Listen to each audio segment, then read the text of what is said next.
తన సొత్తుగా చేసుకున్నట్టుకు తన్ను తానే మన కొరకు అర్పించుకొనెను.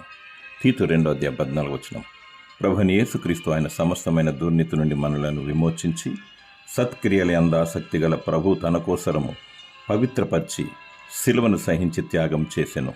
మనలను ప్రేమించుచు తన రక్తం వలన మన పాపం నుండి మనలను విడిపించిన వానికి మహిమయు ప్రభావమును యుగ యుగములు కలుగునుగాక.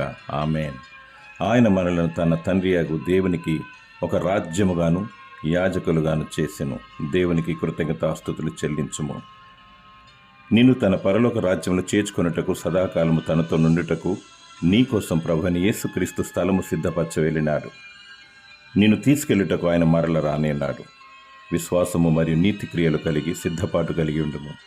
విశ్వాసం లేకుండా ఎవరును ప్రభువును చూడలేరు. పరిశుద్ధ పట్టణంలో చేరుటకు నమ్మకముగా జీవించుము. ఆయన శిలువ ప్రేమకై భజించి కీర్తించుము. దేవుడు నీకు నిత్య రాజ్యమును దయచేయునుగాక. ఆమేన్.